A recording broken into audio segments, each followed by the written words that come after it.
Central టర్కీలో క్యాపడోషియా అనే ఒక ప్రాంతం ఉంది.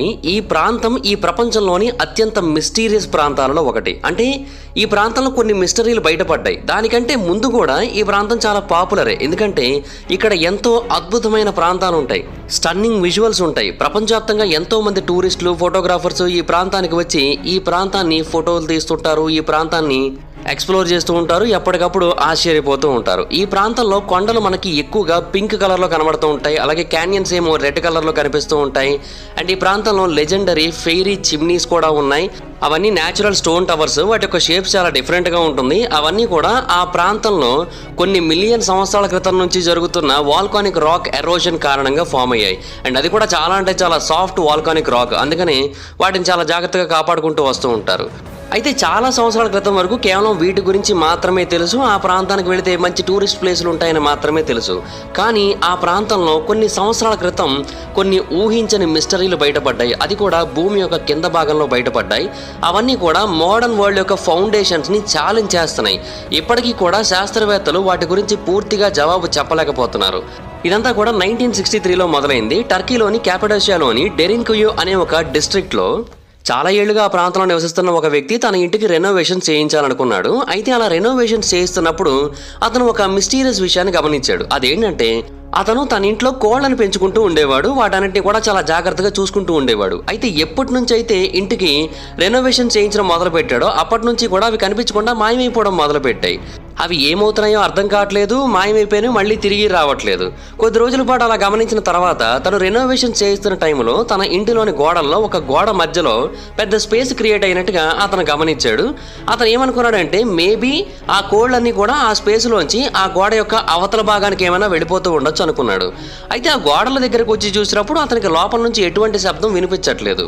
ఇంకొకటి ఏంటంటే వాటికి మళ్ళీ ఆకలేస్తుంది కదా, అలాంటప్పుడు మళ్ళీ అవి తిరిగి ఇటువైపుకి రావాల్సి ఉంటుంది కదా, ఎందుకు రావట్లేదు అనేది అతనికి అర్థం కాలేదు.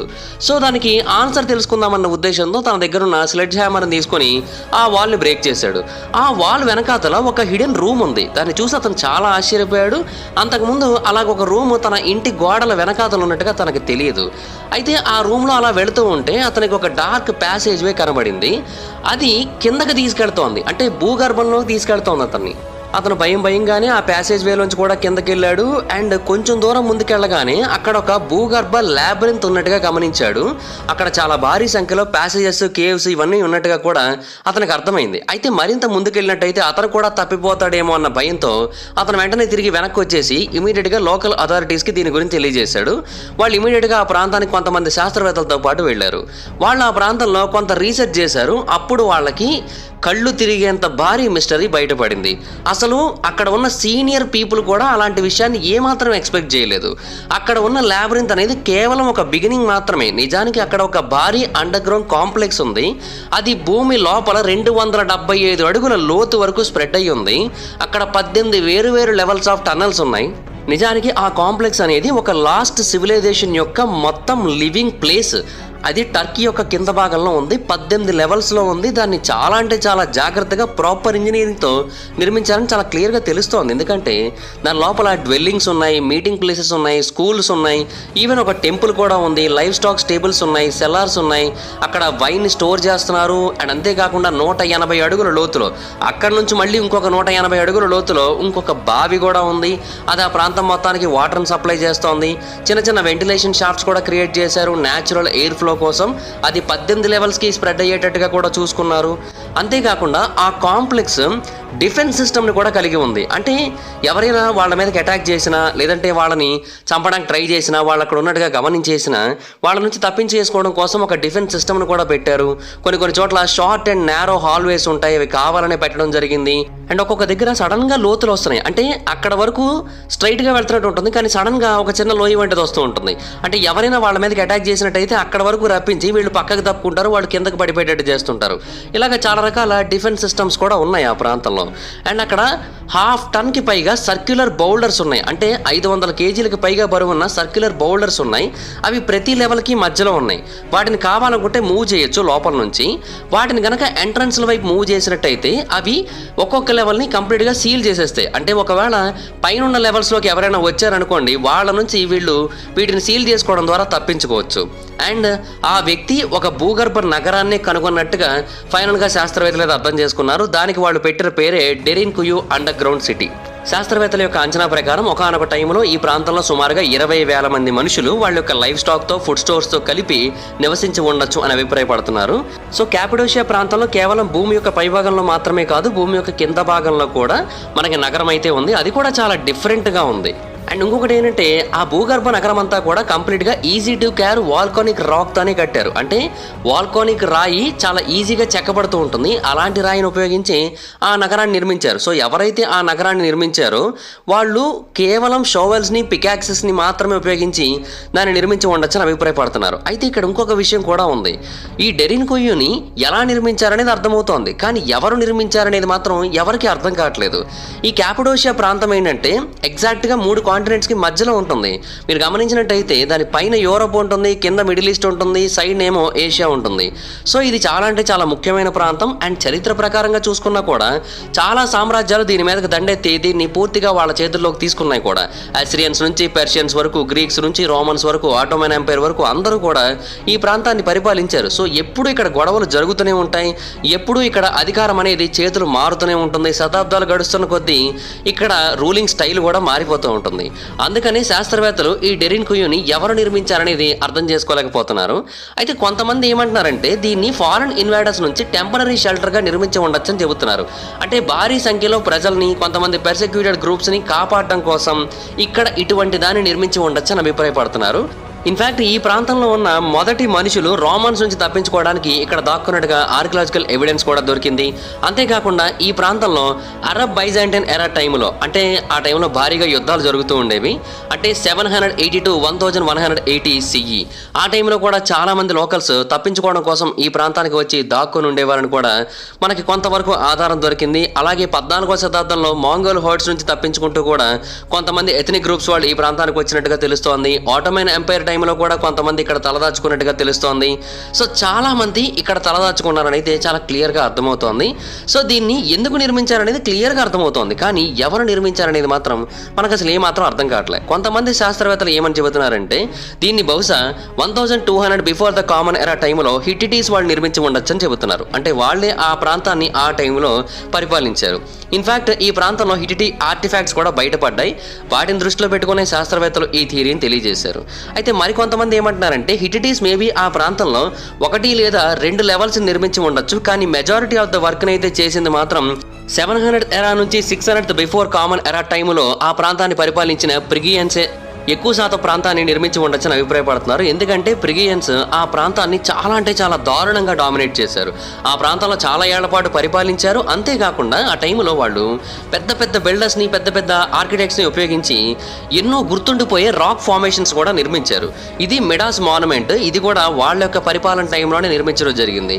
ఇలాంటి ఎన్నో అద్భుతాలని వాళ్ళు అప్పట్లో క్రియేట్ చేశారు. సో వాళ్ళు కూడా నిర్మించి ఉండొచ్చని చెబుతున్నారు. బట్ ఇవన్నీ కూడా కేవలం థియరీస్ మాత్రమే. వీటికి దేనికి కూడా ఎగ్జాక్ట్ ప్రూఫ్ అయితే మన దగ్గర లేదు. దాని కారణంగా ఎగ్జాక్ట్గా ఎవరు నిర్మించారనేది మనం చెప్పలేకపోతున్నాం. ఇన్ఫ్యాక్ట్ ఈ రెండింటిని దృష్టిలో పెట్టుకొని మరికొంతమంది ఏమంటారంటే నిజానికి హిటిటీస్ వాళ్ళు, ప్రిగియన్స్ వాళ్ళు కూడా ఈ ప్రాంతంలో తలదాచుకొని ఉండొచ్చు. వాళ్ళకంటే ముందు నుంచే ఇది ఇక్కడ ఉండి ఉండొచ్చు, వాళ్ళకంటే ముందే ఎవరో దీన్ని నిర్మించి ఉండొచ్చు అని చెబుతున్నారు. అంటే ఇది మనం అనుకుంటున్న దానికంటే ఎన్నో వేల సంవత్సరాలు పురాతనమైందని అయితే వాళ్ళు చెప్పాలనుకుంటున్నారు.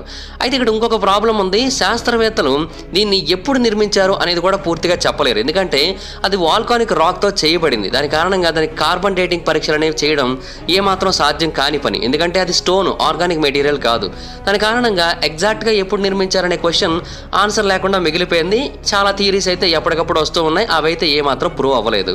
అయితే శాస్త్రవేత్తలు దీని గురించి తెలిసిన ఏకైక విషయం ఏంటంటే ఇది ఎన్నో వేల సంవత్సరాల పాటు ఉంది. ఇక్కడ మనుషులు తలదాచుకోవడానికి ఉన్నారు. అండ్ ఇది కంటిన్యూస్గా చేతులు మారుతూ వచ్చింది. చాలా రకాల ప్రజలు దీన్ని ఉపయోగించుకుంటూ వచ్చారు. అండ్ ఒక్కొక్కసారి ఒక్కొక్క రకమైన వర్క్ని అయితే చేస్తూ వచ్చారు. 1920ల చివరి వరకు దీన్ని ఉపయోగించుకున్నారు. ఆ తర్వాత దీన్ని కంప్లీట్గా వదిలివేయడం జరిగింది. అప్పట్లో ఎథనిక్ గ్రీక్ పాపులేషన్ వాళ్ళు ఉండేవారు ఇక్కడ. వాళ్ళు గ్రేకో టర్కిష్ వార్ తర్వాత దీన్ని కంప్లీట్గా వదిలేశారు. ఆ తర్వాత ఈ ప్రాంతం మీద మనుషుల యొక్క నివాసాలు ఏర్పడడం మొదలుపెట్టాయి. ఆ తర్వాత నుంచి ఇది కనుమరుగైపోయిందని అయితే వాళ్ళు తెలియజేశారు. సో ఇప్పటికీ కూడా ఈ డెరిన్ క్వీన్ ఎవరు నిర్మించారనేది ఒక మిస్టరీగా మిగిలిపోయింది. సరే, ఏన్షియంట్ వరల్డ్కి చెందిన ఒక అన్ఎక్స్ప్లెయిన్డ్ మార్వెల్ లాగా దీన్ని వదిలేద్దాం అనుకున్నారు. కాకపోతే స్టోరీ ఇక్కడతో ఆగిపోలేదు, ఇంకా కొనసాగుతూ వచ్చింది. ఇది జరిగిన కొన్నేళ్ల తర్వాత ఈ మిస్టరీ ఇంకా డీప్గా వెళ్ళడం మొదలుపెట్టింది. ఇంకా ఎక్కువ క్వశ్చన్స్ని మనకి ఇవ్వడం మొదలుపెట్టింది. దీన్ని కనుగొన్న 1 year తర్వాతే, డెరిన్ క్వీన్ కనుగొన్న 1 సంవత్సరం తర్వాత మాత్రమే దానికి దగ్గరలో ఇంకొక విలేజ్ ఉంది. కేవలం కొన్ని మైళ్ళ దూరంలో మాత్రమే ఉంటుంది. దాని పేరు కైమాక్లీ. ఈ కైమాక్లీ విలేజ్ లో కూడా కొంతమంది వర్కర్స్ అక్కడ పనులు చేస్తున్న టైంలో భూమి కింద ఇంకొక స్ట్రేంజ్ ల్యాబొరేటరీని కనుగొన్నారు. అక్కడ కూడా అండర్ గ్రౌండ్ టన్నల్స్ ఉన్నాయి. వాళ్ళు ఒక కొండను తవ్వుతున్న టైంలో దీన్ని కనుగొన్నారు. దానికి వాళ్ళు పెట్టిన పేరు సిటాడెల్ ఆఫ్ కైమాక్లీ. ఇది కూడా చాలా అంటే చాలా పెద్దగా ఉంది. ఎక్స్కవేషన్స్ అనేవి చేసిన తర్వాత వాళ్ళ అనుమానాలు పూర్తిగా నిజమయ్యాయి. అది కూడా ఒక అండర్ గ్రౌండ్ సిటీ కాంప్లెక్స్ డెరిన్ కుయో లాగే. కాకపోతే డెరిన్ కుయో అంత పెద్దది కాదు. ఇక్కడ కూడా డ్వెల్లింగ్స్ ఉన్నాయి, స్టోరేజ్ రూమ్స్ ఉన్నాయి, వైనరీస్ ఉన్నాయి, స్టేబుల్స్ ఉన్నాయి, ఈవెన్ ఒక బరియల్ ఛాంబర్ కూడా ఉంది. వీటన్నిటిని కూడా ఒక 100 టన్నల్స్తో కనెక్ట్ చేశారు. ఇన్ఫాక్ట్ ఇక్కడ కూడా హ్యూజ్ బౌల్డర్స్ ఉన్నాయి. అవి కూడా ఎంట్రన్సెస్ని కావాలనుకుంటున్నట్టయితే లోపల నుంచి లాక్ చేసుకునే విధంగానే ఉన్నాయి. అయితే ఈ కైమాక్లీ అనేది బేసిక్గా నెట్వర్క్ పరంగా పెద్దది, కాకపోతే ఏరియా పరంగా చిన్నది. అంటే డెరిన్ క్యూలో కేవలం 18 టన్నల్స్ మాత్రమే ఉన్నాయి, కానీ దీంట్లో అలా కాదు, మొత్తంగా 100 దాకా టన్నల్స్ అయితే ఉన్నాయి. అండ్ ఈ ప్రాంతంలో కూడా మనుషులు తలదాచుకోవడానికే దీన్ని వాడేవారని అయితే అర్థమైంది. అండ్ దీని మీద మరిన్ని పరిశోధనలు చేస్తున్నప్పుడు ఇంకొక అద్భుతమైన విషయం బయటపడింది. అదేంటంటే ఈ కైమాక్లీ కాంప్లెక్స్లో టనల్స్ చాలా ఎక్కువ ఉన్నాయని తెలియజేశాను కదా. అయితే ఆ టనల్స్ అలా చెక్ చేస్తూ ఉండగా ఆ టనల్స్ డైరెక్ట్గా డెరిన్ కుయో అండర్ గ్రౌండ్ కాంప్లెక్స్కి తీసుకొని వెళ్ళిపోయాయి. అంటే 5 మైళ్ళ దూరంలో ఉన్న ప్రాంతానికి కూడా ఈ టనల్స్ ఉన్నాయి. సో క్యాపడోషియాలో 2 అండర్ గ్రౌండ్ సిటీస్ ఉండడం మాత్రమే కాదు, అవి 2 సిస్టర్ సిటీస్ కూడా. అవి రెండింటినీ ఫిజికల్గా కనెక్ట్ చేయబడ్డాయి కూడా. అంటే ఈ రెండింటినీ నిర్మించింది ఒకే ఒక్కరు. అంటే ఒక జాతి కావచ్చు, లేదంటే ఒక తెగ కావచ్చు, ఒక ఏన్షియంట్ పీపుల్ కావచ్చు, ఒక సివిలైజేషన్ కావచ్చు, ఎవరైనా కావచ్చు, బట్ ఒక్కరే నిర్మించారు. అండ్ ఇది కూడా చాలా రకాల ప్రశ్నలు అయితే కలిగించింది. అండ్ డిస్కవరీస్ ఇక్కడతో ఆగిపోలేదు. 1972లో డెరిన్ కుయోకి నార్త్ భాగంలో 35 మైళ్ళ దూరంలో ఆజ్కోనాక్ అనే ఇంకొక విలేజ్ ఉంది. ఆ ప్రాంతంలో ఒక లోకల్ ఫార్మర్ తన పొలంలో పని చేస్తూ ఉండగా రోజు ఒక విషయాన్ని గమనించడం మొదలుపెట్టాడు. అదేంటంటే తన పొలాలకి నీళ్లు వేస్తూ ఉంటే అవి ఆ మొక్కలకి తగలట్లేదు, అవి డైరెక్ట్గా భూమిలోకి వెళ్ళిపోతున్నాయి. ఏదో జరుగుతోంది, తన పొలం కింద ఏదో ఉందని అతనికి అనిపించింది. సో అందుకని అతను కూడా తన పొలాల్లో తవ్వకాలు చేయించాడు. మీకు ఈ పాటికి అర్థమైపోయి ఉంటుంది కదా. అక్కడ కూడా ఒక హిడెన్ అండర్ గ్రౌండ్ ఛాంబర్ బయటపడింది. అది కూడా భూమి యొక్క కింద భాగంలో. ఈ డెరిన్ కుయో గురించి, కైమాక్లీ గురించి అతను కూడా విన్నాడు. ఎందుకంటే కొన్ని సంవత్సరాలే అవుతుంది కాబట్టి అతని మైండ్లో ఇంకా అవి నడుస్తున్నాయి. ఇమీడియట్గా లోకల్ అథారిటీస్కి దీని గురించి కూడా తెలియజేశాడు. వాళ్ళు వచ్చి ఆ ప్రాంతంలో కూడా పరిశోధనలు చేశారు. అక్కడ కూడా ఒక massive under ground city complex ఉన్నట్టుగా తెలియజేశారు. అది భూమి యొక్క కింద భాగంలో 130 అడుగుల లోతులో ఉన్నట్టుగా తెలియజేశారు. అది కూడా 10 కేర్ఫుల్లీ కన్స్ట్రక్టెడ్ లెవెల్స్లో ఉంది. డెరిన్ కుయో, కైమాక్లీ లాగే ఈ ఓజ్కోనాక్ అండర్ గ్రౌండ్ సిటీలో కూడా డ్వెల్లింగ్స్ ఉన్నాయి, స్టోరేజ్ ఏరియాస్ ఉన్నాయి. ఈ ప్రాంతంలో కూడా స్టేబుల్స్, వైన్ సెల్లార్స్ ఉన్నాయి, ఒక వెల్ ఉంది, వెంటిలేషన్ సిస్టమ్ చాలా అద్భుతంగా ఉంది, రోలింగ్ స్టోన్ డోర్స్ ఉన్నాయి. అండ్ ఇంకొక ఆశ్చర్యకరమైన విషయం ఏంటంటే ఇక్కడ ఒక రుడిమెంటరీ కమ్యూనికేషన్ సిస్టమ్ కూడా ఉంది. అంటే 10 లెవెల్స్లో కట్టారని చెప్పాను కదా. 5th లెవెల్లో ఉన్న వాళ్ళు కావాలనుకుంటున్నట్టయితే అక్కడ నుంచి పైకి రాకుండానే 6th లెవెల్ వాళ్ళతో, 4th లెవెల్ వాళ్ళతో కమ్యూనికేట్ చేయొచ్చు. 3rd లెవెల్లో ఉన్న వాళ్ళు 4th లెవెల్ వాళ్ళతో, 2nd లెవెల్ వాళ్ళతో కమ్యూనికేట్ చేయొచ్చు. ఆ విధంగా ఇక్కడ కమ్యూనికేషన్ సిస్టమ్ కూడా ఏర్పాటు చేయబడింది. అండ్ పైనుంచి వెంటిలేషన్, ఎయిర్ ఇవన్నీ కూడా ప్రాపర్గా రావడం కోసం చాలా రకాల హోల్స్ని ఏర్పాటు చేశారు. అండ్ డోర్స్ యొక్క పై భాగంలో కూడా హోల్స్ ఉన్నాయి. అవి ఎందుకు ఉన్నాయో తెలుసా? ఒకవేళ ఎవరైనా వీళ్ళ మీదకి దాడి చేసి వీళ్ళని ఆక్రమించుకోవడానికి చూసినట్టయితే వాళ్ళ మీద వేడి నూనె కానీ, లేదంటే వేడి లిక్విడ్స్ ఏవైనా సరే వాటన్నిటిని కూడా పడేయడం కోసం ఏర్పాటు చేసుకున్నారు. అంటే ఇక్కడ ఒక డిఫెన్స్ సిస్టమ్ కూడా ఉంది. అయితే ఓజ్కోనాక్ అనేది ఇంతకుముందు కనబడిన వాటితో కంపేర్ చేసినట్టయితే మార్జినల్గా కొంచెం చిన్నదే, కానీ ఇది కూడా చాలా ఇంట్రెస్టింగ్ క్వశ్చన్స్ని రైజ్ చేస్తూ వచ్చింది. అంటే 35 మైళ్ళ దూరంలో దీన్ని కూడా సేమ్ బిల్డర్సే నిర్మించారా? ఒకవేళ వాళ్ళే నిర్మించినట్టయితే ఎందుకని ఎడిషనల్ ఫీచర్స్ ఉన్నాయి, అక్కడలాగా సిమిలర్గా ఉండకుండా ఎందుకు కొంచెం డిఫరెంట్గా ఉంది అనే పాయింట్ కూడా చాలామంది రైజ్ చేశారు. అండ్ ఇంకొంతమంది ఏమంటున్నారంటే వీటిని కూడా మేబీ అండర్ గ్రౌండ్ టనల్స్తో కనెక్ట్ చేసి ఉండొచ్చేమో అని అభిప్రాయపడుతున్నారు. బట్ దానికి ఎగ్జాక్ట్గా ఆన్సర్ అయితే దొరకలేదు.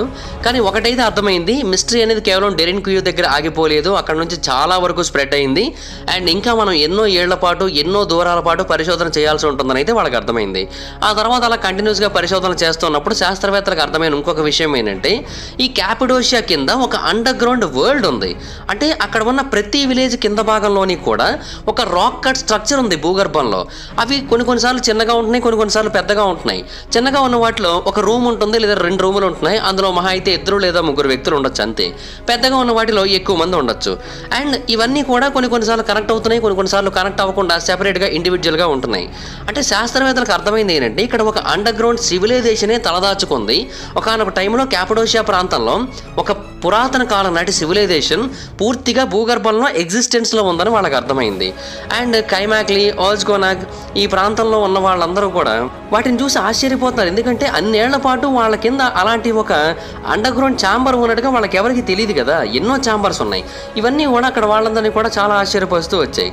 సరిపోని ఇంకా బయటపడడం ఆగిపోయాయి కదా అనుకున్నారు, ఎందుకంటే కొన్నేళ్ల పాటు ఏమీ బయటపడలేదు. సరే ఇక్కడతో మిస్టరీ ఆగిపోయిందేమో అనుకున్నారు. కానీ మళ్ళీ 2012లో స్టార్ట్ అయింది. టర్కీ వాళ్ళ యొక్క హౌస్ డెవలప్మెంట్ అడ్మినిస్ట్రేషన్ వాళ్ళు అర్బన్ ట్రాన్స్ఫర్మేషన్ ప్రాజెక్ట్లో భాగంగా క్యాపడోషియన్ సిటీ అయిన నెవ్సెహిర్ అనే ప్రాంతంలో ఒక కొత్త ప్రాజెక్ట్ని లాంచ్ చేశారు. అంటే ఆ ప్రాంతంలో ఏంటంటే పాత బిల్డింగ్లు అన్నీ కూడా తీసేస్తారు. బైజాంటైన్ ఎరాకి చెందిన ఎన్నో పురాతన కాలం నాటి బిల్డింగ్స్ ఉన్నాయి, అవన్నీ కూడా కూలిపోయే స్టేజ్లో ఉన్నాయి. వాటన్నింటినీ కూడా కూల్ చేసి గవర్నమెంట్ ఆ ప్రాంతంలో కొత్త ఇళ్ళు కట్టేసి ప్రజలందరికీ కూడా ఇస్తారు. అక్కడ నెవ్సెహిర్ ఫోర్ట్రెస్ కూడా ఉంది. అండ్ దాన్ని కూడా రీప్లేస్ చేసి కొత్తదాన్ని బిల్డ్ చేయాలన్న ఆలోచనలో వాళ్ళు ఉన్నారు. అయితే ప్రాజెక్ట్ స్టార్ట్ చేసిన తర్వాత వర్కర్స్కి ఆ ప్రాంతంలో అండర్ గ్రౌండ్ టన్నల్ చాలా భారీ సంఖ్యలో కనబడడం మొదలుపెట్టాయి. అండ్ అవన్నీ కూడా ఆ ఫోర్ట్రెస్కి దారితీస్తున్నాయి. క్యాపడోషియాలో మొదటి అండర్ గ్రౌండ్ సిటీని కనుగొన్న 40 ఏళ్ల తర్వాత కూడా ఇంకా బయటపడుతూనే ఉన్నాయంటే శాస్త్రవేత్తలు కలిగిన ఆశ్చర్యం అంతా ఇంత కాదు. సో ఆ ప్రాంతంలో పనులు ఆపేసి ఆ ప్రాంతంలో కూడా తవ్వకాలు చేపట్టారు. అండ్ ఫర్దర్గా ఎగ్జామిన్ చేస్తే తెలిసిన విషయం ఏంటంటే అక్కడ కూడా ఒక భారీ అండర్ గ్రౌండ్ సిటీ కాంప్లెక్స్ ఉంది. అండ్ డెరిన్కుయు, కైమాక్లీ, ఓజ్గోనాగ్ వీటిలాగే ఉంది. కానీ ఆశ్చర్యకరమైన విషయం ఏంటంటే ఇది చాలా అంటే చాలా పెద్దగా ఉంది. ఇక్కడ rooms, stables, sellers, water and ventilation systems.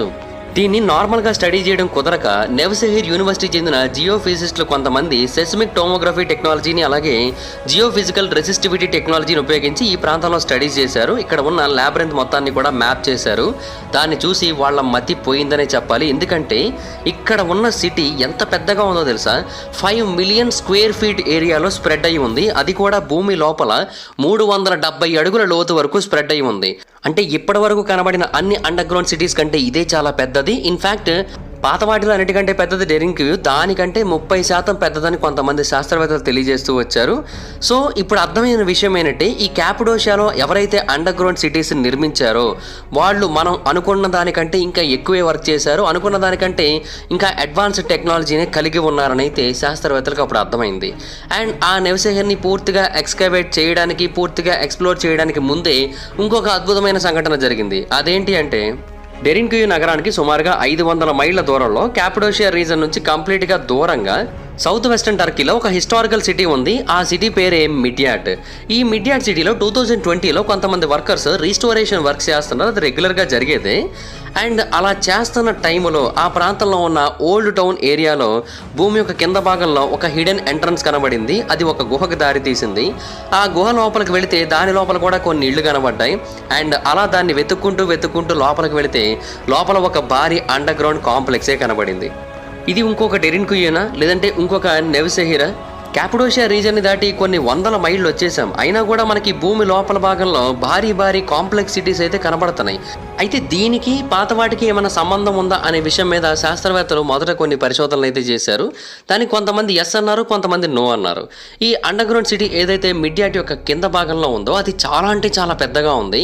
దాన్ని వాళ్ళు మ్యాటియేట్ అని పిలవడం మొదలుపెట్టారు. అంటే సిటీ ఆఫ్ కేవ్స్ అని మీనింగ్ వస్తుంది. ఇది ఎంత పెద్దగా ఉందంటే రీసెర్చర్లు తర్వాత అర్థం చేసుకున్న విషయం ఏంటంటే ఇది డెరిన్కుయు యొక్క సైజుని దాటేయడం మాత్రమే కాదు, ఇది నెవ్సెహిర్ కంటే ఎన్నో 100 రెట్లు పెద్దగా ఉంది. ఈవెన్ నెవ్సెహిర్ చాలా పెద్దగా ఉంది కదా, అది దీని ముందు మరుగుజ్జు లాంటిది. డెరిన్కుయు కంటే నెవ్సెహిర్ 30% ఎక్కువ పెద్దగా ఉంది కదా, కానీ ఈ మెటటైట్ 300% పెద్దగా ఉంది నెవ్సెహిర్ కంటే. సో శాస్త్రవేత్తల ఫీలింగ్ ఏంటంటే రే ఎవర్రా మీరంతా ఇన్ని కట్టారేట్రా అన్న ఫీలింగ్ వచ్చింది వాళ్ళకి. అంటే టర్కీ యొక్క కింద భాగంలో ఎన్ని అండర్ గ్రౌండ్ సిటీస్ ఉన్నాయి, ఒక్కొక్కటి ఎంతెంత భారీగా ఉంది. చూస్తున్న కొద్దీ వాటి సైజులు పెరుగుతున్నాయే తప్ప ఎక్కడ కూడా తక్కువ కనబడట్లేదు. సో భూమి యొక్క కింద భాగంలో చిన్న సివిలైజేషన్ కూడా కాదు, భారీ సివిలైజేషనే ఉంది. అది కేవలం క్యాపడోషియా రీజన్లోనే కాదు, దాన్ని దాటి ఎంతో వరకు స్ప్రెడ్ అయిందని అయితే వాళ్ళకి అర్థమైంది. అండ్ కొంతమంది శాస్త్రవేత్తలు ఏమని చెప్పారంటే ఈ పర్టికులర్ ఏరియా మొత్తం కలిపి అంటే సుమారుగా ఒక 2-3 వేల మైళ్ళ ప్రాంతంలో అక్కడంతా కూడా టనల్ నెట్వర్క్ స్ప్రెడ్ అయ్యి ఉండొచ్చు అని అభిప్రాయపడ్డారు. ఇన్ఫాక్ట్ దానికంటే ఎక్కువే ఉండి ఉండొచ్చు అని కూడా అభిప్రాయపడ్డారు. అయితే ఎవరు ఈ నెట్వర్క్ని క్రియేట్ చేసి ఉండొచ్చు, ఎందుకు క్రియేట్ చేసి ఉండొచ్చు, దీనికి ఎగ్జాక్ట్గా ఆన్సర్ అయితే లేదు. అయితే రీసెంట్గా కొంతమంది దీనికి జవాబు చెప్పడానికి ట్రై చేశారు. అంటే 1963లో క్యాపడోషియాలో డెరిన్ కుయిని కనుగొన్నారు కదా, అదే టైంలో కొంతమంది రీసెర్చర్లు సౌత్ వెస్టర్న్ టర్కీలో కూడా కొన్ని పరిశోధనలు చేస్తున్నారు. ఆ టైంలో వాళ్ళకి అక్కడ కూడా ఒక అన్యూజువల్ సైట్ కనబడింది. కాకపోతే మొదట దీన్ని అంతగా పట్టించుకోలేదు. కానీ తర్వాత ఇవన్నీ బయటపడుతూ వచ్చేసరికి దీనికి దానికి ఏదో సంబంధం ఉండొచ్చని అభిప్రాయపడ్డారు. అండ్ మెడేట్ ఏదైతే 60 ఏళ్ల తర్వాత బయటపడిందో అది కూడా దీనికి చాలా దగ్గరగా ఉంది. ఇంతకీ ఆ ప్రాంతం పేరు చెప్పలేదు కదా, గోబెక్లీ తెపే. దీన్ని బెల్లీ హిల్ అని కూడా పిలుస్తూ ఉంటారు. ఈ ప్రపంచంలోని మోస్ట్ ఫేమస్ ప్లేసెస్లో ఒకటి. ఇది ఒక కొండ యొక్క పై భాగంలో ఉంది. రీసెర్చర్లు దీని లోపల ఒక పెద్ద నగరమే ఉన్నట్టుగా కూడా కనుగొన్నారు. మొదట దీన్ని ఒక మెడివల్ సెమెట్రీ అని కొంతమంది కొట్టుపడేశారు. కానీ ఆ తర్వాత ఇది అంతకు మించి అనే విషయం ప్రతి ఒక్కరికి క్లియర్గా అర్థమైంది. బేసిక్గా 1994 వరకు కూడా ఎవరూ దీన్ని పూర్తిగా పట్టించుకోలేదు. అప్పుడెప్పుడో దీన్ని కనుగొన్నప్పటికీ కూడా దీన్ని ఎవరూ పెద్దగా విజిట్ చేయలేదు, జస్ట్ చూసి వదిలేశారు అంతే. కానీ జర్మన్ ఆర్కియాలజిస్ట్ అయిన క్లాస్ స్మిత్ అనే ఒక పర్సన్ ఆ టైంలో తన యొక్క ఓన్ సర్వేస్ చేపట్టాడు. మిగతా వాళ్ళలా కాకుండా అతను గోబెక్లీ తెపే మీదే ఎక్కువగా పరిశోధనలు చేశాడు. అది చాలా ప్రత్యేకమైన ప్రాంతం అని అతను ముందుగానే నోటీస్ చేశాడు. ఎందుకంటే ఆ ప్రాంతంలో చాలా వేరు కన్స్ట్రక్షన్స్ ఉన్నాయి.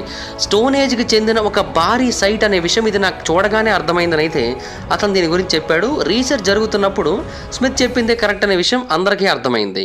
ఎవ్వరూ ఊహించినంత భారీ స్థాయిలో అక్కడ ఒక నెట్వర్క్ ఆఫ్ కన్స్ట్రక్షన్ అనేది ఉన్నది. ఇక్కడ మెగాలిత్స్ ఉన్నాయి. అవన్నీ కూడా 18 అడుగుల ఎత్తు వరకు ఉన్నాయి. ఒక్కొక్కటి సుమారుగా 50 టన్నుల బరువు వరకు కూడా ఉన్నాయి. అవన్నీ కూడా సర్క్యులర్ ప్యాటర్న్స్లో అరేంజ్ చేయబడ్డాయి. వాటి మీద డీటెయిల్డ్ కార్వింగ్స్ కూడా ఉన్నాయి. వాటి మీద హ్యూమనాయిడ్ ఫిగర్స్ ఉన్నాయి, యానిమల్స్ ఉన్నాయి, అబ్స్ట్రాక్ట్ సింబల్స్ ఉన్నాయి. ఇంకా ఆశ్చర్యకరమైన విషయం ఏంటంటే ఈ సైట్ 9600 నుంచి 8200 బిఫోర్ ద కామన్ ఎరా నాటికి చెందిందని కార్బన్ డేటింగ్ పరీక్షల్లో తెలిసింది. అంటే స్టోన్ హెంజ్ కంటే సుమారుగా 5000 సంవత్సరాల పురాతనమైంది. సో గోబెక్లీ తెపే అనేది ఈ ప్రపంచంలోని అత్యంత పురాతనమైన మెగాలిత్స్ని కలిగి ఉన్న ప్రాంతం అని క్లియర్గా అర్థమవుతోంది. మరి అప్పటి కాలంలోనే వాళ్ళు ఈ అద్భుతమైన విజయాన్ని ఎలా సాధించగలిగారు? ఎవరు ఆ గోబెక్లీ తెపేలో ఉన్న 50 టన్నుల బ్లాక్స్ని మూవ్ చేశారు? ఆ కార్వింగ్స్ని అంత ప్రాపర్గా ఎవరు చెక్కగలిగారు? ఇవేవి కూడా ఎవరికి అర్థం కాలే. అండ్ స్మిత్ ఏమని చెబుతున్నాడంటే రైటింగ్ అనేది బయట ప్రపంచానికి తెలియడానికి 6 సంవత్సరాల ముందు నుంచే వీళ్ళు ఈ ప్రాంతంలో ఈ కార్వింగ్స్ చెక్కారని అయితే తెలియజేస్తున్నాడు. అండ్ దీని గురించి మనం స్టడీ చేస్తున్న కొద్దీ మిస్టరీ ఇంకా లోతుకు వెళుతుంది తప్ప జవాబులు దొరకవని కూడా తెలియజేశాడు. అయితే 2014 సంవత్సరంలో రీసెర్చర్లు ఈ ప్రాంతంలో మరిన్ని ఎక్కువగా పరిశోధనలు చేసినప్పుడు ఈ ప్రాంతంలో చాలా కాంప్లెక్స్ ఇంజనీరింగ్ టెక్నాలజీ ఉన్నట్టుగా అర్థం చేసుకున్నారు. అంటే దీన్ని నిర్మించింది ఎవరో నోమాడిక్ హంటర్ గ్యాదరర్స్ అని అప్పటి వరకు అనుకునేవారు. కానీ అప్పుడు మాత్రం వాళ్ళకి అర్థమైంది ఏంటంటే దాన్ని నిర్మించింది ఒక ఎస్టాబ్లిష్డ్ సివిలైజేషన్. అది మనకి తెలియని సివిలైజేషన్, మన దగ్గర ఉన్న రికార్డ్స్ కంటే పురాతనమైన సివిలైజేషన్ అని అయితే శాస్త్రవేత్తలు తెలియజేస్తూ వచ్చారు. మన హిస్టరీ బుక్స్లో దాని గురించి ఎందుకు లేదనేది కూడా ఎవరికి అర్థం కాకుండా ఉంది. ఇప్పటికీ కూడా ఆ ప్రాంతంలో రీసెర్చ్ అయితే కొనసాగుతూ ఉంది. ఇది చాలా అంటే చాలా డెలికేట్ ఏరియా. దాని కారణంగా కేవలం 5% ల్యాండ్ని మాత్రమే ఎక్స్కావేట్ చేశారు. ఇంకా 95% ఆఫ్ గోబెక్లీ తెపేని ఎక్స్ప్లోర్ చేయలేదు. దాన్ని ఫర్దర్ ఇయర్స్లో చేస్తారు. అప్పుడు మనకి ఇంకెన్నో అద్భుతమైన విషయాలు తెలిసే అవకాశం ఉంది. ఏ మిస్టీరియస్ సివిలైజేషన్ దీన్ని నిర్మించిందనే విషయం కూడా మనకి అర్థమయ్యే అవకాశం ఉంది. అయితే కొంతమంది ఏమైనా క్వశ్చన్ చేస్తూ వచ్చారంటే ఎందుకని దీన్ని నిర్మించారు? ఇది చాలా అంటే చాలా పెద్ద ప్రాజెక్ట్ కదా, అంత ఎఫర్ట్ పెట్టి అప్పట్లో దీన్ని నిర్మించాల్సిన అవసరం ఏమొచ్చింది అని చాలామంది క్వశ్చన్ చేస్తూ ఉన్నారు. కొంతమంది చెప్పే జవాబు ఏంటంటే అప్పటి కాలం నాటి హ్యూమన్ డెవలప్మెంట్ గురించి మనకు తెలియజేయడం కోసం వీటిని తయారు చేసి ఉండొచ్చని తెలియజేస్తున్నారు. మరికొంతమంది ఏమో గోబెక్లీ తెపే అనేది ఒక రిలీజియస్ సైట్ అని, ఈ ప్రపంచంలోని అత్యంత పురాతనమైన రిలీజియన్స్లో ఒకటి ఈ ప్రాంతంలో ఆచరింపబడిందని, ఇది మనుషుల చేత నిర్మింపబడిన మొట్టమొదటి హోలీ ప్లేస్ అని చెబుతూ ఉన్నారు. ఇన్ఫ్యాక్ట్ స్మిత్ కూడా అదే విషయాన్ని అయితే తెలియజేశాడు. కాకపోతే దానికి ఎగ్జాక్ట్గా ఆధారం అయితే లేదు. అయితే మరికొంతమంది ఏమంటారంటే ఇది రిలీజియస్ ప్లేస్ కాకపోవచ్చు, ఇది మొట్టమొదటి ఆస్ట్రోనామికల్ అబ్జర్వేటరీ కూడా అయి ఉండొచ్చు, ఇది సిరియస్ స్టార్తో అలైన్ అవుతుందని కూడా తెలియజేశారు. అండ్ మరికొంతమంది ఏమని చెబుతున్నారంటే ఈ ప్రాంతంలో ఒక సివిలైజేషన్ ఉండి ఉండొచ్చు, వాళ్ళ కోసమే ఇది నిర్మించుకొని ఉండొచ్చు అని తెలియజేశారు. అయితే 2017లో ఇద్దరు శాస్త్రవేత్తలు ప్రపంచం ముందుకు వచ్చి ఇంకొక డిఫరెంట్ ఆన్సర్ తెలియజేశారు. వాళ్ళిద్దరూ కెమికల్ ఇంజనీర్స్. వాళ్ళ పేర్లు మార్టిన్ స్వెట్మెన్, డిమిట్రోస్. వీళ్ళిద్దరు కూడా ఆ ప్రాంతం మీద చాలా ఏళ్ల పాటు పరిశోధనలు చేశారు. ముఖ్యంగా గోబెక్లీ తెపే యొక్క ఫేమస్ వల్చర్ స్టోన్ మీద ఎక్కువగా పరిశోధనలు చేశారు. అంటే దీని మీద చాలా డిఫరెంట్ కార్వింగ్స్ ఉన్నాయి, యానిమల్స్ ఉన్నాయి, ఫిగర్స్ ఉన్నాయి, వేరు రకాల డిజైన్స్ ఉన్నాయి. అంతేకాకుండా లాంగ్ పజిల్స్ కూడా దీని మీద ఉన్నాయి. అయితే వీళ్ళు ఎన్నో ఏళ్ల పాటు దాని మీద పరిశోధనలు చేసి ఫైనల్గా తేల్చిన విషయం ఏంటంటే ఆ వల్చర్ స్టోన్ అనేది ఒక ఇన్ఫర్మేషన్ మనకు తెలియజేస్తోంది, దాన్ని పర్టికులర్గా అలా చెక్కారని అయితే వాళ్ళు తెలియజేశారు. దాని ద్వారా వాళ్ళు అర్థం చేసుకున్న విషయం ఏంటంటే అది ఒక కెటాస్ట్రోఫీకి సంబంధించిన ఇన్ఫర్మేషన్. వాళ్ళు చెప్పింది ఏంటంటే ఆ పిల్లర్ మీద ఉన్న ప్రతి ఒక్క జంతువు కూడా డిఫరెంట్గా ఉంది, అవన్నీ కూడా జొడైకల్ రిప్రజెంటేషన్స్ ఆఫ్ ఏన్షియంట్ కాన్స్టలేషన్స్ అని తెలియజేశారు. అంటే పురాతన కాలం నాటి స్పేస్ కాన్స్టలేషన్స్కి జంతువుల రూపంలో వీళ్ళు మనకి ప్రజెంట్ చేశారని అయితే వాళ్ళు తెలియజేశారు. స్కార్పియోకి తగ్గట్టుగా స్కార్పియన్ని, అలాగే లిబ్రాకి తగ్గట్టుగా ఒక డక్ లాంటి ఫిగర్ని, లూపస్కి తగ్గట్టుగా వర్ఫ్ని, ఇలా వీటన్నింటినీ కూడా ఏర్పాటు చేశారని తెలియజేశారు. అండ్ ప్రతి ఒక్క జీవి దగ్గరలోని కూడా ఆల్మోస్ట్ ఒక సర్క్యులర్ షేప్ అయితే కనబడుతోంది, అది సూర్యుడిని రిప్రజెంట్ చేస్తూ ఉండొచ్చు అని తెలియజేశారు. అండ్ వాళ్ళు చెబుతున్న దాని ప్రకారం అయితే ఈ వల్చర్ స్టోన్ ఒక డేట్ స్టాంప్ను కూడా ప్రొవైడ్ చేస్తోంది. అంటే ఒక సంఘటన జరిగింది మానవ చరిత్రలో, ఆ సంఘటనకు సంబంధించిన డేట్ని కూడా ఇది మనకి చూపించడానికి ప్రయత్నిస్తోందని వాళ్ళు తెలియజేశారు. అది కూడా ఆ స్టోన్ మీద ఉన్న కార్వింగ్స్ ద్వారానే తెలియజేస్తూ వచ్చారు. అయితే ఆ ఈవెంట్ ఏమై ఉండొచ్చు? స్వెట్మ్యాన్ మరియు డిమిట్రిస్ వీళ్ళిద్దరూ కూడా నమ్మింది ఏంటి అంటే ఆ స్టోన్ మీద ఉన్న స్క్వేర్ సింబల్స్ ఏవైతే ఉన్నాయో అవన్నీ కూడా పైనుంచి కిందకి పడుతున్న కామెంట్స్ యొక్క ఫ్రాగ్మెంట్స్ అయి ఉండొచ్చు. అంటే ఆ కామెంట్స్ కిందకి పడుతూ ఉండడాన్ని ఇక్కడ స్ట్రైట్ లైన్స్ రూపంలో మనకి తెలియజేస్తూ ఉండడానికి ట్రై చేస్తూ ఉండొచ్చు అని వాళ్ళు తెలియజేశారు. అండ్ కింద ఉన్న హెడ్లెస్ మ్యాన్ యొక్క ఆకారం అక్కడ జరిగిన డిజాస్టర్ గురించి, మనుషుల యొక్క ప్రాణ నష్టం గురించి మనకి తెలియజేసే ప్రయత్నం అని కూడా వాళ్ళు తెలియజేశారు. అండ్ వాళ్ళు చెప్పిన ఇంకొక మాట ఏంటంటే వాళ్ళు మెడిటేరియన్ ఆర్కియాలజీ మరియు ఆర్కియోమెట్రీ జర్నల్ వాళ్ళకి ఇచ్చిన సెమినార్లో తెలియజేశారు ఈ మాటని. అక్కడ వాళ్ళు ఏమన్నారంటే ఆ పిల్లర్ ఖచ్చితంగా ఒక డెవాస్టేటింగ్ ఈవెంట్ని మనకు తెలియజేయాలనుకుంటుంది, అది కూడా ఐస్ ఏజ్ ముగిసిన తర్వాత జరిగిన ఒక వరస్ట్ డే గురించి మనకు తెలియజేయాలనుకుంటుందని వాళ్ళు చెప్పారు. ఇన్ఫ్యాక్ట్ అది ఎప్పుడు జరిగి ఉండొచ్చు అనే విషయం మీద కూడా వాళ్ళు ఒక డేట్ని అయితే మనకి అందివ్వడానికి ట్రై చేశారని వీళ్ళు కూడా తెలియజేశారు. అంటే ఆ కార్వింగ్స్ అన్నీ కూడా ఒక పర్టికులర్ షేప్లోకి, ఒక పర్టికులర్ సైన్లోకి తీసుకొచ్చినట్టయితే అవి కాన్స్టలేషన్స్తో అలైన్ అవుతున్నాయి. ఆ అలైన్మెంట్ పర్టికులర్గా ఏదో ఒక డేట్లో మాత్రమే జరిగే అవకాశం ఉంది. కంప్యూటర్ సాఫ్ట్వేర్స్ని ఉపయోగించి వీళ్ళిద్దరూ కూడా ఆ డేట్స్ని తెలుసుకున్నారు. కాకపోతే ఒకటి కాదు, రెండు కాదు, 3 సార్లు సేమ్ అలాంటి ఒక అలైన్మెంట్ జరిగింది. ఒకసారి ఏమో 4350 బిఫోర్ ద కామన్ ఎరా టైంలో, ఇంకొకసారి 10950 బిఫోర్ ద కామన్ ఎరా టైంలో, ఇంకొకసారి 18000 బిఫోర్ ద కామన్ ఎరా టైంలో ఆ అలైన్మెంట్ అనేది జరిగింది. ఈ 3 ఎందుకు అంత ఇంపార్టెంట్ అంటే మెయిన్గా 10950 బిఫోర్ ద కామన్ ఎరా ఇంకా ఇంపార్టెంట్. ఎందుకంటే ఆ టైంలోనే ప్రాపర్గా చెప్పాలంటే యంగర్ డైరాస్ ఈవెంట్ జరిగింది. యంగర్ డైరాస్ అనేది ఒక 13 సంవత్సరాల పాటు గడిచిన సంఘటన. అది 12900 నుంచి 11600 ఇయర్స్ మధ్యలో జరిగింది. ఆ టైంలో భూమి మొత్తం చల్లగా అయిపోయింది. భూమి మీద ఐస్ ఏజ్ కండిషన్స్ అనేవి వచ్చేసాయి. చాలా ప్రాంతాలలో సేమ్ అటువంటి కండిషన్సే వచ్చాయి. ఈవెన్ దీని గురించి జియోలాజికల్ మరియు ఆర్కియలాజికల్ రికార్డ్స్ కూడా చూపిస్తున్నాయి. ఆ టైంలో భూమి మీద డిస్ట్రక్షన్ చాలా భారీ స్థాయిలో జరిగిందని అయితే తెలియజేశారు. ఇన్ఫ్యాక్ట్ ఆ టైంలో భూమి మీదకి సునామీలు వచ్చాయి, మాస్ ఫ్లడ్డింగ్ అనేది జరిగింది, వైల్డ్ ఫైర్స్ జరిగాయి, అట్మాస్ఫియర్ అంతా పూర్తిగా యాష్తో నిండిపోయి చంద్రుడిని సూర్యుడిని కంప్లీట్గా ఆపేశాయి, వరల్డ్ వైడ్ యానిమల్ ఎక్స్టింక్షన్స్ అనేవి జరిగాయి, ఎంతోమంది మనుషులు చనిపోయారు కూడా. ఇన్ఫ్యాక్ట్ యంగర్ డైరాస్ ఈవెంట్ గురించి పూర్తి స్థాయి డాక్యుమెంటేషన్ కూడా ఉంది, అది నిజంగానే జరిగింది అని తెలియజేయడానికి. అండ్ శాస్త్రవేత్తలు అది ఎందుకు జరిగింది, దేని కారణంగా జరిగింది అనేది పూర్తిగా చెప్పలేకపోతుంటారు. కొంతమంది ఏమని చెబుతూ ఉంటారంటే ఒక కామెట్ భూమి యొక్క అట్మాస్ఫియర్లోకి వచ్చిన తర్వాత ఎక్స్ప్లోడ్ అయింది, దాని కారణంగా యంగర్ డైరాస్ ఈవెంట్ జరిగి ఉండొచ్చు అని తెలియజేస్తున్నారు. అండ్ ఇప్పటికీ కూడా దానికి సంబంధించిన ఫ్రాగ్మెంట్స్ కొన్ని చోట్ల కనబడుతూ ఉంటాయని తెలియజేస్తూ ఉంటారు.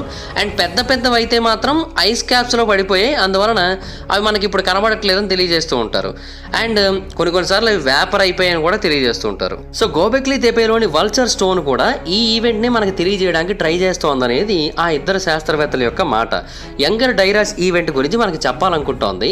దాని గురించి ఎగ్జాక్ట్ ఎవిడెన్స్లు మన దగ్గర పూర్తి స్థాయిలో లేవు కదా, దాని గురించి డాక్యుమెంటేషన్ ఉంది, కొన్ని ప్రూఫ్స్ కూడా ఉన్నాయి. కానీ ఇది మనుషుల చేత ఇవ్వబడిన ఒక ప్రూఫ్ అని అయితే వాళ్ళు అభిప్రాయపడుతున్నారు. ఒక ఇంటర్వ్యూలో చాలా క్లియర్గా వాళ్ళు తెలియజేశారు ఇది ఖచ్చితంగా యంగర్ డైరాస్ కామెట్ ఇంపాక్ట్ ఈవెంట్కి సంబంధించిన ప్రూఫే అని. ఇన్ఫాక్ట్ వాళ్ళు కూడా అది కామెట్ ఇంపాక్ట్ కారణంగానే జరిగి ఉండొచ్చు అనేది అభిప్రాయపడుతున్నట్టుగా తెలియజేశారు. అయితే ఇది నిజంగా జరిగే అవకాశం ఉందా? యంగర్ డైరాస్ అనేది డెఫినెట్గా ఒక ఇన్సిడెంట్ అయితే జరిగింది, అది కామెట్ కారణంగా జరిగిందా లేదా అనేది మనకు పూర్తిగా తెలియదు. అయితే వల్చర్ స్టోన్ అనేది ఖచ్చితంగా ఈ డిజాస్టర్ని మనకి తెలియజేస్తూ ఉండే అవకాశాలు చాలా ఎక్కువగా కనబడుతున్నాయి. సో ఏ సివిలైజేషన్ వాళ్ళు దీన్ని మనకి తెలియజేయాలనుకున్నారు? ఆ సివిలైజేషన్ వాళ్ళ గురించి మన హిస్టరీ బుక్స్లో ఎందుకని లేదు? వాళ్ళు ఎందుకని మిస్ అయిపోయారు? వాళ్ళు అండర్ గ్రౌండ్ సిటీస్లో ఉండడం వల్ల మనకి తెలియలేదా? లేదంటే మనకి తెలియకుండా ఉండేందుకు వాళ్ళు ఆ అండర్ గ్రౌండ్ సిటీస్ని ఏర్పాటు చేసుకున్నారా? గోబెక్లీ తెపీలాగే టర్కీ మొత్తంగా ఇలాంటి అండర్ గ్రౌండ్ సిటీస్ ఉన్నాయా? ఉంటే ఎక్కడ పడితే అక్కడ ఉన్నాయా? లేదంటే కొన్ని పర్టికులర్ ప్రాంతాలలో మాత్రమే ఉన్నాయా? ఇది శాస్త్రవేత్తలకు పూర్తిగా అర్థం కావట్లేదు. అండ్ యంగర్ డైరాస్ ఈవెంట్ జరిగింది అనడానికి కేవలం గోబెక్లీ తెపి మాత్రమే కాదు రికార్డుగా ఉంది, ఇంకా చాలా ప్రాంతాలు ఇక్కడ ఉన్నాయి రికార్డుగా. సో ఖచ్చితంగా యంగర్ డైరాస్ ఈవెంట్ అయితే జరిగింది. బట్ ఎందుకని ఇలాగా అండర్ గ్రౌండ్ కాంప్లెక్స్ సిటీస్ని నిర్మించుకునే వీళ్ళందరూ కూడా నివసించారు? దీనికి చాలామంది చెప్పే జవాబు ఏంటి అంటే జొరాస్ట్రైనిజం. అంటే ఇది ఈ ప్రపంచంలోని అత్యంత పురాతనమైన రిలీజన్స్లో ఒకటి. మన హిందూయిజం లాగా ఇది కూడా ఒక కైండ్ ఆఫ్ రిలీజన్. ఇది ఇరాన్ బేస్డ్ రిలీజన్. ఇది ప్రాపర్ట్ అయిన జొరాస్టర్ యొక్క ప్రీచింగ్స్ లేదా టీచింగ్స్ ఆధారంగా క్రియేట్ అయిన ఒక రిలీజన్. ఇది ఎంత పురాతనమైంది అనేది ఎగ్జాక్ట్గా ఎవరికి కూడా పూర్తిగా తెలియదు. కొన్ని రికార్డ్స్ ప్రకారం 6th century before the common ఎరా నుంచి ఈ రిలీజన్ ఉన్నట్టుగా అయితే శాస్త్రవేత్తలు చెబుతూ ఉంటారు. బట్ అందరూ యాక్సెప్ట్ చేసిన విషయం ఏంటంటే ఇది అంతకంటే పురాతనమైనదే అని. ఇది ఎక్కువగా ఓరల్ ట్రెడిషన్స్ ఆధారంగా ఉంటుంది. సో చాలా అంటే చాలా పురాతనమైనది అయి ఉండొచ్చు. ఎందుకంటే రిటర్న్ టెక్స్ట్లు అనేవి మొదలుపెట్టి ఎన్నో ఏళ్ళు అవ్వట్లేదు కదా, అన్నీ ఓరల్గానే నడుస్తూ ఉండేవి. సో రికార్డ్స్ అనేవి కనుగొనడం ఎగ్జాక్ట్గా ఇంపాసిబుల్. అయితే ఈ జొరాస్ట్రైనిజం అనేది మొట్టమొదటిసారిగా heaven and hell, judgment after death, angels and demons ఇలాంటి వాటన్నింటి కూడా తీసుకొని వచ్చింది. In fact dualistic cosmology of good and ఈవిల్ని కూడా ఇదే మొట్టమొదటిసారిగా ప్రవేశపెట్టిందని చెబుతూ ఉంటారు. ఇన్ఫ్యాక్ట్ ఈ జొరాస్ట్రానిజం యొక్క ఇన్ఫ్లుయెన్స్ అబ్రహామిక్ రిలీజియన్స్ మీద చాలా ఎక్కువగా ఉంది. అంటే జుడిజం, క్రిస్టియానిటీ, ఇస్లాం, అంతేకాకుండా బుద్ధిజం, ఆ తర్వాత గ్రీక్ ఫిలాసఫీ మీద కూడా దీని యొక్క ఇంపాక్ట్ చాలా ఎక్కువగానే ఉంది. వాటికి సంబంధించిన ఎన్నో స్టోరీస్ యొక్క ఫౌండేషన్ స్టోరీస్ దీంట్లోనే మనకు కనబడుతూ ఉంటాయి. జొరాస్ట్రియన్ టేల్స్లోనే కనబడుతూ ఉంటాయి మనకి. ఫర్ ఎగ్జాంపుల్ బైబిల్లో నోవాహ్ ఆర్క్ నుంచి ఒక స్టోరీ ఉంటుంది, మనకు తెలిసిందే కదా. సేమ్ అటువంటి కైండ్ ఆఫ్ స్టోరీయే జొరాస్ట్రియన్ స్టోరీ ఆఫ్ ఇమాలో కూడా ఉంటుంది. ఆల్మోస్ట్ సిమిలర్గానే ఉంటుంది. వెండియార్డ్లో ఒక డాక్యుమెంట్ని కనుగొన్నారు, జొరాస్ట్రియనిజంకి సంబంధించిన ఫౌండేషన్ డాక్యుమెంట్. దాంట్లో దీనికి సంబంధించిన స్టోరీ తెలిసింది. ఇమా అని పిలువబడే ఒక వ్యక్తి ఒక వార్నింగ్ ఇస్తూ ఉంటాడు. అంటే ఒక క్యాటాస్ట్రోఫీ రాబోతుంది, అది భూమి మీద ఉన్న మనుషుల్ని, యానిమల్స్ని చంపేస్తుందని తెలియజేశాడు. కాకపోతే నోవాహులు ఏంటంటే ఫ్లడ్ గురించి తెలియజేశారు. ఇక్కడ ఇమా క్యాటాస్ట్రోఫీలో డీప్ ఫ్రీజ్ గురించి తెలియజేశారు. అంటే మంచు రాబోతుందని తెలియజేశారు. అందులో ఏంటంటే వింటర్ ఎప్పుడు ఉందా అన్నట్టుగా మంచు కురుస్తూ ఉంటుంది అండ్ అది మనుషుల మీద, భూమి మీద పేరుకుపోతూ ఉంటుంది. సో అందరూ కూడా తప్పించుకోండి అయితే అక్కడ ఉంటుంది. అండ్ ఆర్క్ బదులుగా ఇమాలో ఏంటంటే ఒక multi level underground settlement నిర్మించమన్నట్టుగా చెప్పినట్టు ఉంటుంది. అంటే ఒక సెల్ఫ్ సస్టైనింగ్ సిటీ అనమాట. దాంట్లో వాటర్ ఉండాలి, ప్లాంట్స్ ఉండాలి, 2000 మంది హ్యూమన్ కపుల్స్ ఉండాలి అండ్ ప్రతి ఒక్క జంతు జాతి ఉండాలన్నట్టుగా ఇమా ఆదేశించినట్టుగా తెలియజేస్తూ ఉందా కదా. అండ్ ఇమా అలాగే ఉన్నాడు, సేమ్ నోవాహ్ స్టోరీలో నోవా అన్నట్టుగా. అండ్ డీప్ ఫ్రీజ్ కోసం వెయిట్ చేస్తున్నాడు అండ్ భూమి యొక్క బయట భాగం అంతా వైప్ అవుట్ అయ్యేంత వరకు వెయిట్ చేశాడు. అండ్ ఫైనల్గా అదంతా ముగిసిన తర్వాత అండర్ గ్రౌండ్ సిటీ నుంచి ఇమా ప్రజలు కంప్లీట్గా బయటకు వచ్చారు. వాళ్ళు ఆ ఫెటల్ వింటర్ని కంప్లీట్గా సర్వైవ్ అయ్యారు. ఆ తర్వాత భూమి మీదకి వచ్చి మళ్ళీ రీపాపులేట్ చేశారు. ఇది ఆ స్టోరీ చెప్పే మాట. అయితే ఇక్కడ ఉన్న సింపుల్ క్వశ్చన్ ఏంటంటే వాళ్ళు ఆ 1300 సంవత్సరాల డీప్ ఫ్రీజ్ ఆఫ్ యంగర్ డైరాస్ని సర్వైవ్ అయ్యారా? ఒకసారి మొత్తం అన్నిటినీ కనెక్ట్ చేసి చూడండి, మొత్తం పజిల్స్ అన్నిటినీ కూడా కనెక్ట్ చేసి చూడండి. అప్పుడు చాలా క్లియర్గా మనకి ఇదంతా కూడా ఈ జొరాస్ట్రియనిజం కారణంగా ఫామ్ అయి ఉందేమో అని అనిపిస్తూ ఉంటుంది. ఇది ఎగ్జాక్ట్గా ప్రూవ్ అవ్వలేదు, బట్ కొంతమంది శాస్త్రవేత్తలు ఈ థియరీని ప్రతిపాదిస్తూ కొంతమంది అంగీకరిస్తూ ఉన్నారు కూడా. ఈ జొరాస్ట్రియనిజం అనేది ఒక ఇరానియన్ రిలీజన్. ఇరాన్ అనేది మనకు తెలిసిందే కదా, టర్కీ యొక్క బార్డర్లోనే ఉంటుంది. సో ఆబ్వియస్లీ ఈ రిలీజియన్ యొక్క టెక్స్ట్లో ఉన్న ఇన్ఫర్మేషన్ ఏదైతే ఉందో అదంతా కూడా కేవలం ఇరాన్ వరకు మాత్రమే కాకుండా ఇరాన్ చుట్టుపక్కల ప్రాంతాలకు కూడా స్ప్రెడ్ అయ్యే అవకాశం ఉంది. ఇన్ఫాక్ట్ ఒకప్పటి కాలం నాటి కల్చర్స్ కనుక గమనించినట్టయితే ఇరాన్కి మరియు టర్కీకి మధ్య కొంచెం సిమిలారిటీస్ కూడా కనిపిస్తాయి. కొన్ని సిమిలర్ ట్రెడిషన్స్, సిమిలర్ స్టోరీస్ కూడా కనబడుతూ ఉంటాయి. సో ఇరానియన్కి చెందిన వాళ్ళే టర్కీ యొక్క కింద భాగానికి కూడా వచ్చి అక్కడ కూడా అండర్ గ్రౌండ్ షెల్టర్స్ని ఏర్పాటు చేసి ఉండొచ్చా? అంటే ఒకవేళ టర్కీలో కనుక వాళ్ళు ఏర్పాటు చేసినట్టయితే ఫస్ట్ వాళ్ళ దేశంలో ఏర్పాటు చేసుకుని కదా తర్వాత ఇక్కడికి వస్తారు. అంటే ఇరాన్లో కూడా సేమ్ ఇటువంటివే ఉన్నాయన్నమాట. అండ్ వీటన్నిటిని కూడా వాళ్లే నిర్మించి ఉండొచ్చా? అండ్ ఇరాన్లో ఎప్పుడు బయటపడతాయో చూడాలి మరి. అంటే ఇది ఎగ్జాక్ట్గా 100% వాస్తవం అయితే కాదు, బట్ పజిల్స్ అన్నింటినీ కూడా కొంచెం కనెక్ట్ చేసి చూసినట్టయితే ఈ గోబెక్లీ తెపి మాన్యుమెంట్ని మనం చూసినా అండ్ ఎగ్జాక్ట్ డేట్ని, ఆ ఈవెంట్స్ని, ఆ పర్టికులర్ టైంని, స్పెసిఫిక్ ఆస్ట్రానామికల్ అలైన్మెంట్ని వీటన్నిటిని చూస్తూ ఉంటే ఇది ఎందుకు కొంచెం కనెక్ట్ అవుతున్నట్టుగానే కనబడుతోంది. ఒక advanced ancient civilisation Younger Dryas event కంటే ముందు అంటే 12,000 సంవత్సరాల కంటే ముందు నుంచే ఉంది. అండ్ వాళ్ళు ఈ అండర్ గ్రౌండ్ సిటీస్ని ఏర్పాటు చేసుకుని ఆ యంగర్ డైరాస్ ఈవెంట్ నుంచి సర్వైవ్ అయ్యి బతికి బయటపడ్డారని అయితే మనకి దీని ద్వారా అర్థమవుతోంది. కాకపోతే దాని గురించి మన హిస్టరీ పుస్తకాలలో ఎక్కడ కూడా మెన్షన్ చేయబడి లేదు. అండ్ కొంచెం ఎగ్జాగరేషన్లా అనిపిస్తూ ఉండొచ్చు. బట్ శాస్త్రవేత్తలు చెబుతుంది ఏంటి అంటే హ్యూమన్ సివిలైజేషన్ ఎట్టి పరిస్థితుల్లోని కూడా ఇటువంటి ఒక కట్టడాన్ని ఇప్పుడు నిర్మించడం సాధ్యం కాదు అని తెలియజేస్తున్నారు. అంటే ఇలాంటి టన్నల్స్ అన్నింటినీ కూడా ఎన్నో కాంప్లెక్సిటీస్ ఉన్నాయి కదా, వాటన్నింటినీ కూడా నిర్మించడం చాలా కష్టం అని చెబుతున్నారు. అండ్ వీటి గురించి మనం తెలుసుకున్నది కేవలం 5% మాత్రమే. ఇంకా మనం వీటి గురించి తెలుసుకోవాల్సింది 95% వరకు ఉంది. ఇంకా పరిశోధన జరగాల్సి ఉంటుంది. ఇంకా ఎక్కువగా తవ్వకాలు చేపట్టాల్సి ఉంటుంది. అప్పుడు మనకి మరికొన్ని కొత్త స్థలాలు బయటపడే అవకాశం అయితే ఉంటుంది. అవన్నీ కూడా మనం పూర్తిగా తెలుసుకున్నట్టయితే అప్పుడు మనం ఖచ్చితంగా చరిత్రని తిరగరాయొచ్చనే చెప్పాలి. అంటే మనకందరికీ తెలిసి పురాతన కాలం నాటి మనుషులు అడ్వాన్స్డ్ సివిలైజేషన్ లేదంటే అట్లీస్ట్ కొంత టెక్నాలజీ తెలిసి ఉన్న మనుషులు అన్ని వేల సంవత్సరాల క్రితం నివసించలేదు. కానీ ఇది మాత్రం ఖచ్చితంగా అన్ని వేల సంవత్సరాల క్రితం అంటే 12,000 సంవత్సరాల క్రితమే ఒక అడ్వాన్స్డ్ ఏన్షియంట్ సివిలైజేషన్ వాళ్ళు నివసించారని మనకు తెలియజేస్తోంది. సో డెఫినెట్గా అది కనుక ప్రూవ్ అయినట్టయితే ఖచ్చితంగా చరిత్ర పుస్తకాలను మార్చాల్సి ఉంటుంది కదా. అండ్ ఇది మాత్రమే కాదు, ఇంకొక ప్రాంతం కూడా ఉంది. అది కూడా ప్రీ యంగర్ డైరాస్ సివిలైజేషన్ని ప్రూవ్ చేసేదే. అంటే అది కూడా ఒక పిరమిడ్, అది కూడా అన్ని వేల సంవత్సరాల క్రితమే ఒక అడ్వాన్స్డ్ హ్యూమన్ సివిలైజేషన్ ఉందనే విషయాన్ని ప్రూవ్ చేస్తోంది. అదే గునుంగ్ పడాంగ్. దాని గురించి ఆల్రెడీ నేను మన ఛానల్లో ఒక డీటెయిల్డ్ వీడియో చేశాను. ఎవరైనా చూడకపోయినట్టయితే మన ఛానల్లో చెక్ చేయండి. గునుంగ్ పడాంగ్ అనే పేరుతో వీడియో ఉంటుంది. డిస్క్రిప్షన్లో కామెంట్ సెక్షన్లో దాని యొక్క లింక్ని అయితే ఇస్తాను. వీలైతే ఆ వీడియోని చూడడానికి అయితే ట్రై చేయండి.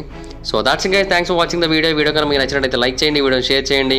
ఇప్పుడు కారణం మన ఛానల్ని సబ్స్క్రైబ్ చేసుకోకపోతే ఇప్పుడే సబ్స్క్రైబ్ చేసుకోండి. పక్కన బెల్ ఐకాన్ ఆల్లో పెట్టుకోండి. నా ఫాదర్ వీడియోస్ మిస్ అవ్వకుండా చూడొచ్చు. చాలా మంది చూస్తాగా సబ్స్క్రైబ్ చేసుకోండి. So please try to subscribe and click the bell icon also. నా ఇన్స్టాగ్రామ్ ఐడి జబర్దస్త్ మైదర్, మీ అక్కడ కూడా వచ్చినట్టు ఫాలో అవ్వచ్చు. Thank you so much guys. Bye bye. Meet you on next video. Bye bye.